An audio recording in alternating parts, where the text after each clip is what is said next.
இந்த இலையை இப்படி போகிறதுக்கு பதிலாக இந்த பக்கம் திருப்பி போட்டால் கரெக்டாக வட்டமாக இருக்கும். நான் ராதிகா இப்போ கரெக்டாக இருக்கா? யோ லூசு மாதிரி இலையை இந்த பக்கம் திருப்பி போட்டு வச்சுக்கிறா. இங்கே பாரு, இந்த பக்கம் மொனை வந்து சின்னதாக இருக்குது, அந்த பக்கம் மொனை சின்னதாக இருக்குது, இது நடுவில் பெருசாக இருக்கா?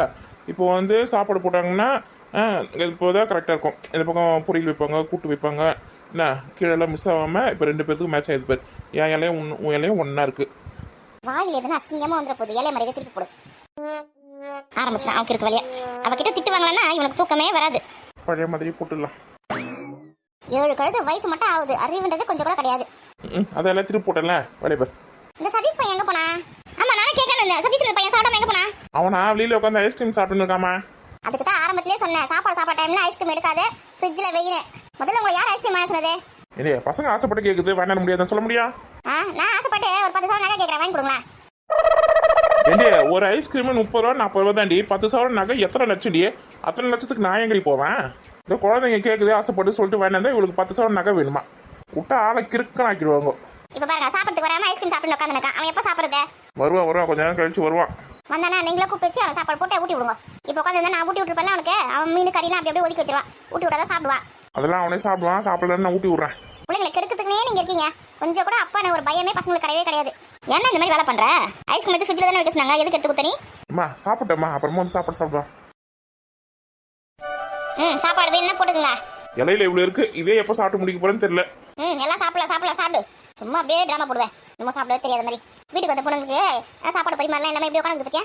எல்லாம் வாட்டப்பட்டு போயிருக்குமா? அதுக்கு கேட்க மேய்க்க யார் இருக்கா? அந்த தைரியம் தான் எங்க அம்மாவும் அது கூட சேர்த்து ஜிங்சா கட்சினுக்கும் தொய்யாக்கா இருக்குது பேர். வேலைக்காரியமே வேலை செஞ்சு பாரு. அதையே சொல்லி தான் கூட்டு வந்தேன், அந்த வேலை செய்யாதுன்னு. சாப்பாடு நடத்தி வச்சு நின்று எப்படி அதிகா என்ன வேணுமோ கேட்டு வாங்கி சாப்பிட்டு குச்சப்படாத. சரிங்க நீ நான் பரிமாறணும் கோச்சிக்காத.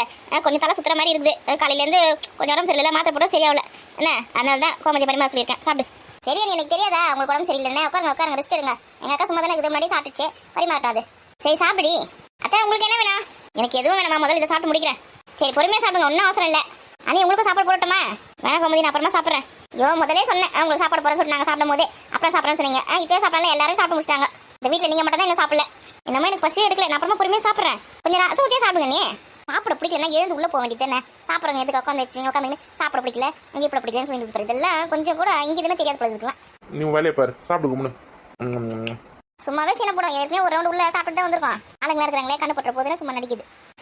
சதீஷ் எங்கடி? சதீஷ் சாப்பிடவே இல்லைன்னா அவன் ஐஸ்கிரீம் கொடுத்தே கெடுத்து வச்சிருக்காங்க. அது வெளியில் உட்காந்து ஐஸ்கிரீம் தின்னுது. சாப்பிட்ற நேரத்தில் அவனுக்கு யார் ஐஸ்கிரீம் கொடுத்ததே? அவங்க அப்பா தான். இந்த மாதிரி வேலைக்கு தானே ஃபர்ஸ்ட் உருப்படியான ஒழுங்கான வேலை செய்ய சொல்லு, அதெல்லாம் செய்ய தெரியாது. இந்த மாதிரி வேலை தான் செய்ய தெரியும். ஏன் தங்க தர அப்புறமா கொடுக்க வேண்டியது ஐஸ்கிரீமே? அதே நான் முன்னாடியே சொல்லிட்டேன், சாப்பிட்ட அப்புறமா ஐஸ்கிரீம் சாப்பிடணும். அவன் சொல்ற பிடிச்சி கேட்காம எடுத்துன்னு போயிட்டான். சரி ஐஸ்கிரீம் சாப்பிட்டு வந்து சாப்பாடு சாப்பிட சொல்லு. அக்கா நான் உங்ககிட்ட என்ன சொன்னேன்? பேசி முடிச்சேன். வேலைக்காரி மாதிரி சாப்பாடு பரிமாறி நின்னுக்கா. இதுக்கா கூட்டு வந்தேன் வீட்டுல இருந்தேன். என் அண்ணன் இன்னும் வரவே இல்லடி. என் வீட்டுக்கு டைம் ஆகுது நான் கிளம்புறேன் இப்படி சொல்லி இருக்காரு. என்ன பண்றது எனக்கு ஒன்றும் புரியல. நானே எங்க தொலைஞ்சு போனா இந்த வாழை மண்டி வரைக்கும் போயிருந்தான். வர ஃபோன் பண்ணி கேட்டதுக்கு அது வரத்துக்குள்ள என் வீட்டுக்கு கிளம்பி போயிருப்போது. அது காலை சுத்தனி ஊற்றின்னு ஆடி நடக்குது. போய் கடை திறக்கணும் இளநீர் வாங்கத்துக்கு வருவாங்கன்னு. இதுங்கெல்லாம் வச்சு நீ தான் பண்ண போறேன்னு எனக்கு ஒன்றும் புரியல. வெண்ணை திறந்து வர நேரத்துக்கு எவனா பானையை உடச்சானே அந்த கதையில போய் எனக்கு கதை. நான் என்னடி பண்ணட்டா? முதல்ல அண்ணனை ஃபோன் பண்ணி சீக்கிரமா வர சொல்லு. சொல்லிட்டு சீக்கிரமா வந்து சாப்பிட்றதுக்கு வாங்கினா அப்படி சொல்லி கூப்பிட்டேன். வரமா சொல்லியிருக்காரு. அப்படி சொல்லாத என்ன சாப்பிட்றதுக்கு சொல்லி கூப்பிட்டு வச்சுக்கேன். அது ஒரு வேலை 2 வேலை சாப்பிடாம கூட இருக்காது. பட்னி நல்ல பழக்கப்பட்டு கிடக்குது. உங்ககிட்ட முக்கியமான விஷயம் பேசணும், சீக்கிரமான்னு சொல்லு. அது என்ன விஷயமா ஃபோன்லேயே சொல்லுமான்னு சொல்லுமே. அதிகா சமையல உப்பு காரம் கூட குறைச்சல இருந்து வச்சுக்கேன், அட்ஜஸ்ட் பண்ணிக்கோ. இல்ல நான் கொஞ்சம் மசாலா மிக்ஸ் பண்ணி தந்தேன். உங்க அண்ணன் தான் கேஸ்ல போட்டு இறக்குனாரு. அவருக்கு சமைக்கவே தெரியாது. இன்னைக்கு நம்ம திசமே செஞ்சிருக்காரு. அட்ஜஸ்ட் பண்ணி சாப்பிடு. எந்ததா இல்லையான்னு தெரியல. எல்லாமே நல்லா இருக்கு. நீ சூப்பரா இருக்கு. நான் ஒன்னும் காரம் தான் காதுல இருந்து புகை வருது. அஜய்ஜோ காரமா இருக்கா? நான் கரெக்டா தானே மிளகாத்தூள் போட்டேன். ஏண்டி காரம்லாம் கரெக்டா தானே இருக்குது. நீ வைக்கிறதோட நல்லா அருமையா இருக்கு. போன யாரும் எதனா கேட்டாங்களா? வாய முடிஞ்சு சாப்பிடு. வாய முடியும் எப்படி சாப்பிடுறது? பக்கத்துல தான் வட்டமா உட்காந்து இருக்க மண்டையில நங்குன்னு கொட்டிடுவேன். இவ சமைக்கிறத விட நல்லா அருமையா சமைச்சிருக்காரு உங்க அண்ணன். இது என்ன குறை கண்டுபிடிச்சா தெரியல. மீன் கூட செய்யவே இல்லை. மட்டன் கூட இன்னும் ஒரு 4 விசில் எக்ஸ்ட்ரா விட்டு இருந்தால் நல்லா பட்டாட்டே வந்திருக்கும். கடிக்க முடியல, ஜவு மாதிரி இருக்குது. என் மாமியார் எப்படி தான் சாப்பிடுதுன்னு தெரியல. நானும் என் வீட்டில் 12 விசில் விடுவேன் மட்டனுக்கு. அப்பயே கொஞ்சம் சாப்பிட்டா இல்லை சொல்லியிருக்காங்க மாமியார். இப்போயே கஷ்டப்பட்டு வாய முடியும் சாப்பிட்டு இல்லையே. ஆட்டுக்கு நல்லா பட்டாட்டே வந்துருக்குதா? ஏன்டி எதனா குறை சொல்லணும்னு சொல்றதுக்காக சொல்லியிருக்கியா? கும்முன்னு சாப்பிட்றீ. நாங்கள் தான் சாப்பிட்டோமே, எல்லாமே நல்லா கரெக்டாக இருக்குது. உப்பு காரம் வந்தது எல்லாமே கரெக்டாக இருக்குது. கும்முன்னு சாப்பிடு. அப்போ நான் சரியா வேலை காரம் அதிகமாக இருக்கும் சும்மா சொல்கிறேன் நினச்சிருக்கேன். நீ வேணா கம்மி கொஞ்சம் சாப்பிடுவேன். நானே 3 வாட்டி போட்டு சாப்பிட்டு தான் இருக்கிறேன். அது உங்க எனக்கு சமைக்க தெரியாது இல்லையா? ஏதோ அவசரத்துக்கு ஏதோ செஞ்சிருக்காரு, அட்ஜஸ்ட் பண்ணி சாப்பிடு. அடுத்த வாட்டி வரும்போது நானே செய்கிறேன். சரிங்க நீ சரி. நீ நான் ஒன்று நொட்ட சொல்லணும். இவளுக்கு தின்ன சுரிஜன் ஆகாது. வறுத்த மீன் வஞ்சர மீன் தான் நல்லா இருக்கும். சங்கரா மீன் வாங்கி வச்சுக்கோங்க. சங்கரா மீன் குழம்பு வைக்க தான் நல்லா இருக்கும். வறுத்தலாம் நல்லா இருக்காது. எங்கன்னா கொஞ்சமாவது உங்களுக்கு தெரியுதா நீ அதை பற்றி? ஏமா மார்க்கெட்டில் வஞ்சிரம் மீன் இல்லையாம்மா, அதனால வந்து இவன் தானே போனா, அவன் தானே போனா கடைக்கு, சங்கரா மீன் தான் இருக்குது சொல்லிட்டு ஃபோன் பண்ணி அவங்க அப்பா கேட்ட நம்மளுக்கு வாங்கினு சொல்லிட்டு இருக்காரு. அவன் வெட்டி வாங்கி வந்துட்டான். அதனால தான் சங்கரா மீன் நிறைய சொல்லிட்டு வறுத்துட்டோம். இதுக்கு நீங்கள் மீன் வறக்காமே இருந்துக்கலாம், உடம்புல போட்டுருந்தாலும் நல்லா இருக்கும். ஜிலேபி மீன் கடிச்சா கூட நல்லா வறுத்து சாப்பிட்ற ஆளுக்கு சங்கரா மீன் சாப்பிட முடியல. இதெல்லாம் எங்கே போய் தான் சொல்கிறது நான். ஏண்டி வஞ்சரம் மீன் விற்கிற வரைக்கும் உனக்கு வஞ்சரம் மீன் வேணுமா? ஏன் வருஷம் 365 நாள் இங்கே அண்ணன் வீட்டில் உட்காந்து சாப்பாடு சாப்பிட்டு இருக்கான். வரதே வருஷத்தில் ஒரு வாட்டியோ 2 வாட்டியோ. அதுவும் ஆடி மாதம் போட வேண்டிய விருந்து சாப்பாடு ஆவணி மாதம் பிறந்துச்சு, இப்போ தான் போடுறாங்க. இல்லை வஞ்சரம் மீன் வாங்கிறதுக்கு அவங்களுக்கு வலிக்குதான். அப்போ எதுக்கு நம்ம விருந்து கூப்பிட்றாங்க? ஆனால் ரொம்ப ஓவராக தாண்டி போகிறேன் நீ. இந்த சங்கரா மீனை என் வீட்டில் தூங்க மாட்டேன் நான். ராதிகா கம்மன் சாப்பிடு, அவங்க வீட்டில் இருக்கிறது அவங்க கொடுக்குறாங்க சாப்பிட்றதுக்கு, கம்மன் சாப்பிடு. கோவப்படாத ராதிகா, கோவப்படாத. நான் வந்து அடுத்த வாரம் இல்லைன்னா இன்னும் 2 நாள் கழிச்சு வஞ்சரம் மீன் வாங்கி வறுத்து கொடுத்து வீட்டுக்கு. இப்போ கொஞ்சம் அட்ஜஸ்ட் பண்ணி சாப்பிடுமா. எல்லாம் எங்கள் அம்மா மூஞ்சிக்காக சாப்பிட வேண்டியதாக இருக்குது. அப்பயே ஆரம்பத்திலே சொன்ன வரமாட்டேன்னு. ஏன் வராமல் வீட்டில் இருக்க வேண்டியதானே, போய் யார் கூப்பிட்டாங்க? வாங்கி மூடு, யாரை போய் கேட்டாங்க? முக்கியமாக விருந்து சாப்பாடு கூட நான் வரல. கோயில் திருவிழா சொன்னீங்க பற்றியா இன்னைக்கு, அதுக்காக தான் வந்தேன். ஏன்னா வீட்டில் இருக்க 1000 வேலை இருக்குது, நான் வீட்டில் இருந்திருப்பேன். ஆமா நீ சொன்ன பிறகு ஞாபகம் வருது. ஐயோ கோயில் திருவிழாக்கு வர கிளம்பணும்ல, 6 மணிக்கெல்லாம் கோயில் இருக்கணும்டி. ஆமாம் கோயிலுக்கு வர போனோம். சீக்கிரம் சாப்பிட்டு கொஞ்சம் நேரம் ரெஸ்ட் எடுத்துட்டு கிளம்பலாம். கோமதி மாப்பிளைக்கு என்ன வேணும் கேட்டு வைமா. என்னப்பா வேணும் தங்க தர? இதுவும் வேணா, நீ சாப்பிட்டு வச்சுக்கிறேன். இந்த வத்த மீன் நண்டு இறாலாம் இருக்குது, வச்சு சாப்பிடுங்க. இருக்குதுன்னு உள்ளே வச்சுருந்தா யார் எடுத்து வந்து வைப்பா? என்ன முதல்ல நிலையில் இருக்கிறதுல காலி பண்ணிடியே. மட்டன் குழம்பு ஊற்றி வச்சுக்கிறேன், மீன் குழம்பு ஊற்றி வச்சுக்கிற ஒரு சைடில் வத்த மீன் இருக்குது, இதெல்லாம் காலி பண்ணேன். சாப்பிட்றேன். ஏன்னா மீன் நம்ம ஊரில் கிடைக்காது பாரு, அதனால இங்கே வந்து சாப்பிட்றோம். நீ நண்டு இறலாம் எடுத்து வர சாப்பிடு, முதல்ல சாப்பிட்டு முடியுது, வேஸ்ட் பண்ணாதீங்க சாப்பிடலாம். அண்ணன் கஷ்டப்பட்டு செஞ்சு வச்சிருக்குது. ஏமா இவ்வளோ கஷ்டப்பட்டு செஞ்சு வச்சிருக்கேன், சாப்பிடாம வெளியில் போயிருக்காரு. அது வந்து ஏதோ ஆர்டர் கொடுக்குறேன் சொன்னாங்க, வாழை மரம் ஆர்டர், வாழைத்தார ஆர்டர்லாம், கல்யாண ஆர்டர்லாம், அதெல்லாம் போய் என்னன்னு பார்க்கறதுக்கு போனார் அட்வான்ஸ் வாங்கினதுக்கு. அதான் வந்து சாப்பிட்றேன்னு சொல்லியிருக்காரு. ஆமாம் வேலையை முக்கியம் தான், சாப்பிட்டு போயிருக்கலாம் ஒரு வாங்கி. வந்து சாப்பிட வச்சுட்டு பணம் மெத மிஞ்சி போய் கிடக்குது போலுக்குதே. ஆர்டர் மேலே ஆர்டராக வந்து வாழை மரம் வாழை கொலன்னு. ஏன் நீ பிச்சை எடுத்துருக்கியா? உங்ககிட்ட தானே பணம் இருக்கே. ஆமாம் நான் தான் கட்ட வச்சிருக்கிற பணம். வேலையை பார்த்து இவகிட்ட மனுஷனால பேச முடியுமா? மாப்பிள்ள குழம்பு நல்லா இருக்கா? நல்லா இருக்குக்கா. என் பொண்டாட்டி வைக்கிறதோட சூப்பரா வச்சிருக்காரு. ஐயோ மீன் குழம்பு நல்லா இருக்குன்னு சொல்லு. இப்போ நான் எப்படி சமைக்கிறப்பேன் உன்ட்ட எனக்கு என்னப்பா சிரிப்பு பாரு நல்லா. வா நான் சமைச்சு போறதானே தின்னா. வா உனக்கு உப்பு வாரி கொட்டி வைக்கிறேன். ஐயோ நண்டு ரசம் இருக்கு, தக்காளி ரசம் இருக்கு, பருப்பு ரசம் இருக்கு, அதுக்கப்புறம் வந்து மட்டன் குழம்பு இருக்கு, எல்லாமே இருக்கு. போட்டுக்கு பார்த்தாங்க சரி, நீ ஒன்று போட்டுக்கிறேன். ஏன் கிட்ட சொல்ல மாட்டேன், என்ன கேட்க மாட்டேன் போட்டு சொல்லியா? உங்ககிட்ட எல்லாம் சொல்லவே தேவையில்ல, சாப்பிட்ற விஷயத்துல நீயே போட்டு சாப்பிடுவேன். தங்க தர அப்படியா பூச்சி சுபாவம் கொண்டு வர நம்ம தான் கேட்டு போடணும். சரி என்ன தீனி பண்டாரம் வீட்டுக்கு வா இருக்குது கும்மி வச்சு கும்மு குத்தனா இல்லை இருப்பாரு. எங்க அத்தைக்கு யாரா தக்கணும் ரொம்ப பிடிக்கும். கொஞ்சம் எடுத்து வைக்கா. அந்த வைக்கிறேன். அண்ணே உங்களுக்கு உடம்பு முடியல, நான் உள்ள போய் படுங்க. இங்க எதுக்கு உட்காந்துக்கிறீங்க? சாப்பிட்றதா பார்த்து முடிச்சுங்க. அப்புறம் எங்களுக்கு தான் வயிறு வலிக்கும். ராதிகா அமைதியா இரு. இல்லங்க உங்களுக்கு தெரியாதா, நம்ம சாப்பிடும்போது ஒருத்தவங்க எதிர்க்க உட்காந்து பார்த்துனே இருந்தா நமக்கு சாப்பிட்ட பிறகு வயிறு வலிக்குனே. ஆமால சரி நான் உள்ள போறேன், நீங்க சாப்பிடுங்க. என்ன வேணுமோ கேட்டு வாங்கி போட்டு சாப்பிடுங்க. நான் பரிமாறலன்னு கூப்பிடாதீங்க, உடம்பு கொஞ்சம் சரியில்லை இல்லையா? அதான் நீ சொல்றேன் உள்ள போய் படுங்க, கண்ணு எதுக்கு உட்காராதீங்க. சரிம்மா நான் உள்ள போறேன். யார் அதிகம் அப்படி பேசுற நீ? உங்க பக்கத்துல வேற உட்காந்துருக்காங்க, அவங்களுக்கு உடம்பு சரியில்லை சொல்றாங்க. அப்புறம் உங்களுக்கு ஜுரம் வந்துச்சுன்னா உங்களை வச்சு யார் பாடி எடுக்கிறதே? ஏன்னா தூரமா உட்காந்து கூட கிடையாது, பக்கத்துலயே உட்காந்துருக்குது. நீங்க அது வாயே பார்த்துக்கிறீங்க. அவங்களுக்கு உடம்பு சரியில்லை வச்சுக்க, முதல்ல இந்த வீட்டுக்கே வந்துக்க கூடாது.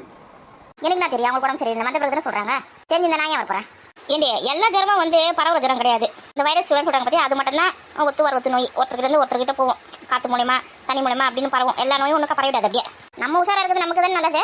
நம்ம ஆரோக்கியமா இருந்தா வேலைக்கு போக முடியும், வெட்டிக்கு போக முடியும், சம்பாதிக்க முடியும், வீட்டு வேலை செய்ய முடியும். நம்ம பட்டு நம்மளுக்கு யார் வேலை செய்வா? ஏண்டியா நீ சொல்ற மாதிரி அன்னைக்கு ஒன்றும் வைரஸ் ஜுரம்லாம் கிடையாது. நம்ம பெரிய டாக்டர் நம்ம பார்த்தாங்க. எனக்கு தெரியும் நம்மளாம் வர சொல்லிட்டு இட்லிக்கு மாவு அரைக்கிறதுக்காக மாவு அரைச்சி ஊற வச்சுருக்காங்க. அன்னி எப்பவுமே கேண்டல் தான் அரைக்குமா, அப்படின்னா மாவு மிஷினை கொடுத்து அரைச்சிடுமா. நேற்று வர சாயங்காலம் கரண்ட் ஆஃப் ஆகிடுது 4 மணிக்கெலாம். அதுக்கப்புறம் வரவே இல்லை. நைட்டு 10 மணிக்கு மேலே தான் வந்துருக்குது கரண்ட். அதனால நாளைக்கு எல்லாருமே வருவாங்க, எல்லாருக்கும் இட்லி சுட்டு கொடுக்கணும், தோசை சுட்டு கொடுக்கணும்னு சொல்லிட்டு மாவு வந்து கையிலே ஆட்டி இருக்குது அம்மிக்கல்லில். பொழுது போய் உளுத்து மரப்பில் தண்ணியில் கை வச்சதுனால தான் அதுக்கு ஜுரம் வந்துருக்குது. இல்லைன்னா அது நல்லா தான் இருந்திருக்கும். எல்லாமே தெரிஞ்ச மாதிரி அப்படி நீட்டுவ. எனக்கு தெரியும் மாவு வச்சதுனால தான் ஜுரம் வந்துச்சு. ஜுரம் இருந்துச்சு, ஊர் ஃபுல்லாக அங்கே ஜுரம் வந்து கிடக்குது. ஒருத்தர்கிட்ட பரவினே இருக்குது. அந்த மாதிரி ஜுரம் நினச்சேன். எதுவுமே சொன்னதானே தெரியும். நீ முதல்ல கேட்டு தெரிஞ்சிருக்கணும், ஏன் உடம்பு சரியில்லாம போச்சு, என்ன ஆச்சு ஏதாச்சுன்னு. நீ கேட்டே முதல்ல உங்ககிட்ட. அதெல்லாம் கேட்கறதுக்கு உங்களுக்கு எங்க நேரம் இருக்குது? வந்தது வந்து அதை கதை வளர்த்துக்கே உங்க நேரம் சரியா இருக்குது. அந்த உடம்பு வச்சுக்கினே காலையில இருந்து பாவம் எவ்வளோ வேலை செய்யுது. கொஞ்சம் கூட நன்றியே கிடையாதுல்ல உனக்கு. அம்மா நீ வந்து அணி தூக்கி தலை மேலே வச்சு ஆடு கரகாட்டம் யார் வேணாங்க. மன சாப்பிட்டு எழுந்துரு. ஆமா நான் சாப்பிட்டு தான் இருக்கோம். கேட்டுங்க நான் அப்பயே சொன்னேன்ல, அவன் முகத்தை பார்க்கும்போது நான் தான் கண்டுபிடிச்சிட்டேன். இந்த தண்ணியில் கை வச்சுதான் விஷயத்தில் வந்திருக்கேன். போது போய் மாவுல உளுத்த மறுப்பில் கை வச்சிருக்கா. கரண்ட் இல்லைன்னா விட வேண்டியதுன்னு அப்படியே. அதை யார் கையில் ஆட்ட சொன்னது? மாவுலாம் ஊர் மச்சிக்கிறதுக்கு எங்கள் நல்லா வராங்க, இட்லி தோசை தான் சுட்டு தரணும் அப்படின்னு எல்லாருக்கும் தெரிய வேணா. அதுக்கோசம் ஊர் மச்சிக்கிறதுக்கோசம் கையில் ஆட்டியிருக்கோம். அது எப்படி போட்டாலும் எனக்கு தெரியாது. அப்போ தான் நாங்கள் தலை தூக்கி வச்சு கொண்டாடுவோம் பொண்டாட்டியை. பார்த்தே என் தங்கச்சிக்காக எவ்வளோ கஷ்டப்படியா பொண்டாட்டி வர செய்யுதுன்னு பார்க்க வேணா. அதுக்கோசம் ட்ராமா போகிறதுக்காக. ஆனால் ராதிகா வாய் ரொம்ப அதிகமாக தான் ஆகி போயின்னு இருக்குது உங்களுக்கு. நீங்கள் சாப்பிடுங்க, உங்கள் வேலையை பாருங்க. என் வேலையை பார்த்துன்னு தான் இருக்கிறேன். இப்போ பாரு ஒரு அடி கொடுக்க போகிற காது கேட்காம போகுது உனக்கு.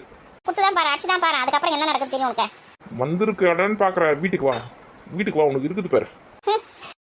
வெளுத்ததெல்லாம் பால் ரோஸ் இருக்குதா, ரோஸ் நீங்கள் வேணா நினைங்க. நான் நம்மளே நினைக்க மாட்டேன். இப்போல்லாம் பெனாயில் ரோஸ் கலரில் தான் வருது. அதனால எது உண்மை எது போய் நம்ம வாயில் ஊற்றி பார்த்து செக் பண்ணணும். அப்பதான் வந்து அது வந்து ரோஸ் மில்கா பெனாயிலான்னு நமக்கு தெரியும். உனக்கு ஒரு பாட்டில் வாங்கி வந்து நாளைக்கு ஊற்றி விட்றேன், குடிச்சு பார்த்து சொல்லு. ரோஸ் மில்கா பெனாயில் என்ன சட்டப்பட்டு அண்ணன் வந்தோடனே பேசி முடிச்சுட்டு நான் இது நான் ஆவணி மாசமா புட்டாசி போய் ஐப்பசிலேயே கல்யாணம் வச்சுக்க மாதிரி பார்த்துக்கோ. ரொம்ப நாளாக எடுத்துன்னு போவாத. என்னடி முதல்ல அண்ணன் வரட்டேன், அப்புறம் பேசலாம். சொல்றது முதல்ல காது கொடுத்து கேளு. நான் ஆவணி மாதம் நிச்சயதாமலை வச்சுன்னா ஒரு ஒப்புத்தாமலை மாதிரி வச்சுக்கலாம். ரொம்ப பேர் கூட சொல்ல தேவையில்ல. ஏன்னா நிச்சயதாமத்துக்கு மொழி எழுத மாட்டாங்க, ஒன்றும் எழுத மாட்டாங்க. ஒரு ஃபுல்லாக சொல்லிக்கின்னு வச்சுக்கேன், நம்மளுக்கு தான் தண்ட செலவு.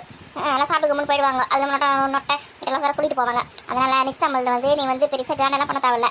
நிச்சயதாமலை வந்து பொண்ணு வீட்டில் தானே எப்பவுமே பண்ணணும். நீ ஒரு ஒப்புத்தாமலை மாதிரி வீட்டோட செஞ்சுக்கோ. கல்யாணம் வந்து மாப்பிள்ளை வீட்டு செலவு இல்லையா, அந்த அண்ணன் பார்த்துக்கோ. எப்படி பண்ணணும் எது பண்ணணும், ரிசப்ஷன் வைக்கணுமா இல்லை சண்டி மலை வைக்கணுமா, அந்த டிஜே வைக்கணுமா, அதெல்லாம் வந்து அண்ணன் பார்த்துக்கோ. உனக்கு என்ன வேலை, நிச்சயதாமலை பண்ணுறது தான் வேலை. அதை ஒப்புத்தாமலை பண்ணிக்கோ. அப்புறம் வந்து எல்லாத்தையும் தெளிவாக பேசிக்கோ. இத்தனை சவரம் நகை போட முடியும், அந்த சாமான் கிட்ட தான் வாங்கி தருவேன் அப்படி இப்படின்னு எல்லாமே தெளிவாக பேசிக்கோ. அண்ணன் தானே வட குழப்பம்னு எதுவும் பேசிக்காத. பண விஷயத்தில் எப்பவுமே கரெக்டாக இரு. அப்புறம் எல்லாத்துக்கும் மண்டியை ஆட்டிட்டு அதுக்கப்புறம் வந்து கல்யாணம் நடக்கிற அன்றைக்கி வந்து பிரச்சனை எதுவும் நடக்காத அளவுக்கு பார்த்துக்கோ. நம்ம தான் என்னடி பிரச்சனை பண்ண போகிறாங்க. வேற ஆளுங்களா இருந்தால் கூட பரவாயில்ல, அட்ஜஸ்ட் பண்ணிப்பாங்க. இந்த சொந்தத்தில் மட்டும் எப்பயுமே உஷாராக இருக்கணும். பண விஷயத்தில் எப்போன்னு காத்துட்டு இருக்காங்க, கூடி இருக்கிறதுக்கு பூமி கொட்டுறதுக்கு. இதாக கரெக்டாக பேசிக்கோ. இத்தனை சவரம் தான் போட முடியும். இந்த ஃப்ரிட்ஜு, வாஷிங் மிஷினு, அதுக்கப்புறமா ஏசி, சாமான் செட்டு, பீரோ, கட்டில் இல்லை நீங்கள் பின்ன வாங்கி தருவோ கரெக்டாக சொல்லிவிடு. புரியுதா? அப்புறம் அவங்க பாட்டுன்னு நீ இது செய்வா அது செய்வா கனவு கனவு போகிறாங்க. என்னால் இது முடியும் இது முடியாது அப்படின்னு பழிச்சுன்னு சொல்லிவிடு. நான் என்ன சொல்கிறேன்னா, இப்போ வந்து என்னால் ஒரு 10 நகை போட முடியும். ஒரு 10 சவரத்துக்கிட்ட போட முடியும். இன்னும் ஒரு 5 சவரம் வந்து கல்யாணம் முடிஞ்சு ஒரு 6 மாதத்தில் போட்டுறேன் அப்படின்னு சொல்லலான்னு இருக்கேன். இங்கே பாரு கல்யாணம் முடிஞ்ச பிறகு போடுறேன், 6 மாதம் கழிச்சு போடுறேன், அதெல்லாம் பேச்சே வச்சுக்காது. அதனால தான் பிரச்சனையே வருது. உன்னால் 10 சவரம் கையில் இருக்குதா, 10 சவரம் நகை தான் போட முடியும் அப்படின்னு தெளிவாக பேசிடு. ஏன்னா நாளைக்கு நம்ம கூட தான் இந்த வந்து வாழப்போகுது. அண்ணன் விட இருந்தாலும் எந்த பிரச்சனையும் வரக்கூடாது. புரியுதா? பணத்தால் நகையால் எந்த ஒரு பிரச்சனையும் வரக்கூடாது. எது வேணாலும் தெளிவாக பேசு. ஏன்னா என்கிட்ட 10 சவரம் நகை தான் இருக்குது, அதான் போட முடியும் அப்படின்னு சொல்லிடு. நான் வந்து 6 மாதம் கழிச்சு மீதி 5 சவரம் போடுவேன், 5 சவரம் போட அதெல்லாம் சொல்லவே சொல்லாத.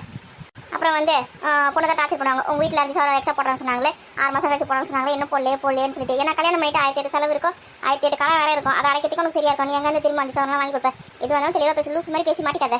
நம்ம செய்தியெல்லாம் பார்க்குறோம். 300 சவரம் நகை போட்டாங்க, மீதி 200 சவரம் நகை அப்புறமா போடுறேன்னு சொன்னாங்க. அப்புறம் 2 கோடி தரேன்னு சொன்னாங்க, 10 கோடி தரேன்னு சொன்னாங்க. தரல சொல்லிட்டு ஏதோ சித்திரவதெல்லாம் பண்ணுறாங்க. அதுக்கப்புறம் அது வாழ்க்கையெல்லாம் இப்படி போய் முடியுது. அதெல்லாம் நம்ம வீட்டு பொண்ணுக்கு நடக்க தேவையில்ல. அண்ணனும் இருந்தாலும் சரி, தம்பியாக இருந்தாலும் சரி, மாமனாக இருந்தாலும் சரி, மச்சானும் இருந்தாலும் சரி, எது வந்தாலும் தெளிவாக கரெக்டாக பேசிக்கோ. இதுதான் என்னால் முடியும், இது என்னால் முடியாதுன்னு. என்ன அண்ணன் எதுவுமே வேணாம் தாண்டி சொல்லுவா. உன் பொண்ணை மட்டும் கொடுத்தா போதும் அப்படின்னு சொல்லுவான். ஆமா, நீ தான் கனவு கண்டு இருக்க. பண விஷயம் வந்துட்டா எல்லாம் வாய திறப்பாங்க. ராதிகா, நீ சொல்ற மாதிரி கிடையாது. உங்க அண்ணன் வந்து பண்ணலாம் அவ்வளோ இது பார்க்கவே மாட்டாரு. எங்க உங்களுக்கு ஊர் உலகத்தை பத்தி எதுவும் தெரியாது. ரொம்ப சாப்பிடுங்க. உங்களை மாதிரி எல்லாரும் வெளுத்தெல்லாம் பால் இருப்பாங்களே. ஆமா வெளுத்தெல்லாம் பால் நம்பி தான் ஏமாந்து உட்காந்துருக்கேன். வாய மொழி சாப்பிடுங்க. நம்மளுக்கு பொண்ணு வீட்டுக்காரங்களுக்கு வந்து கல்யாணம் பண்ணி வச்சதோட வேலை முடிஞ்சு போகிறதோட கிடையாது. அப்புறம் ஆடி சீர் செய்யணும், தீபாவளி சீர் செய்யணும், பொங்கல் சீர் செய்யணும், அதுக்கப்புறமா தாலி பிச்சு கோக்கணும், அப்புறமா ப்ரெக்னென்ட் ஆயிடுச்சுன்னா பூ முடிக்கணும், 5ஆம் மாதம் பூ முடிக்கணும், 7ஆம் மாதம் பூ முடிக்கணும், 9ஆம் மாதம் சீமந்தம் பண்ணணும், அதுக்கப்புறம் குழந்தை பேர் பார்க்கணும், அதுக்கப்புறமா குழந்தை பிறந்த பிறகு அதுக்கு நகரட்டை போட்டு அமுச்சு விடணும். அதுக்கப்புறமா அந்த குழந்தைக்கு பிறந்த நாள் கொண்டாடும் போது நகரட்டை போட சொல்லுவாங்க. அதுக்கப்புறமா அது காது குத்து ஃபங்க்ஷன் வைப்பாங்க, அதுக்கு நகை போடணும்னு சொல்லுவாங்க. நிறைய செலவு இருக்குது. எல்லாத்தையும் பார்த்து பத்திரமா பேசியே முடி. ஆமாண்டி, இவ்வளோ செலவு நம்ம செஞ்சு தான் நான் பொண்ணு வச்சுருவேன். ஆமாம், பொண்ணு வச்சுக்க கல்யாணம் பண்ணிட்டு எல்லாம் சொல்லுவாங்க. பொண்ணு தான் காலேஜ் முடிச்சிட்டாலே 20 வயசு மேலே ஆகிப்போச்சு, கல்யாணம் பண்ணி வச்சுன்னு வச்சுக்க. அதுக்கப்புறம் இவ்வளோ செலவு இருக்குது. யாரும் வந்து முன்னே நின்று 10 ரூபா தர மாட்டாங்க. இதோ எடுத்துக்கோ, என்கிட்ட நீ காசு கேட்டால் கூட நான் என்கிட்ட இருந்தால் பரவாயில்ல, நான் தருவேன். இல்லைன்னா எப்படி தருவேன் சொல்லு. அதனால் பார்த்து பக்குவமாக செலவு பண்ணு. இதான் முடியும் அதான் முடியும் கரெக்டாக பேசிக்கோ. அதுக்கப்புறமா நாளை பின்ன எந்த ஒரு மனசமும் ஏற்படக்கூடாது பணத்தினால.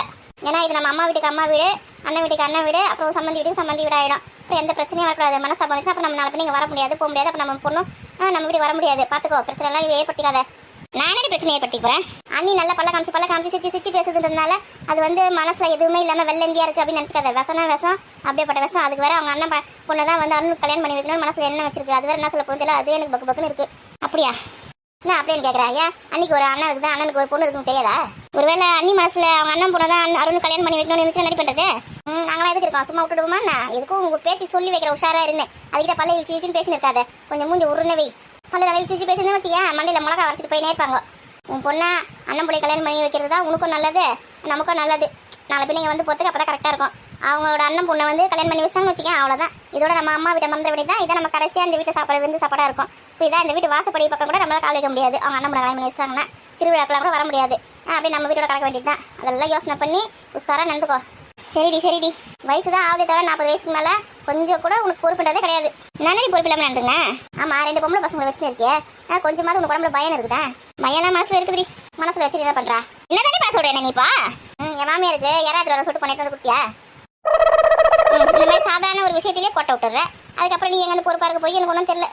இல்லை வேற 2 பொண்ணுங்களை கல்யாணம் பண்ணி கொடுத்து பேரம்பேத்திலாம் வேற எடுக்கணும். அதுங்கெல்லாம் என்ன பண்ண போறியோ அதெல்லாம் நான் பார்த்துப்பேன். இப்போ யாரா எத்தனை ஏன் அதிகா உங்க அன்னைக்கு வந்து அவங்க அண்ணன் பொண்ணை தான் அவங்க பையனுக்கு கல்யாணம் பண்ணி வைக்கணும்னு மனசுல இருந்துச்சுன்னா என்ன பண்றது?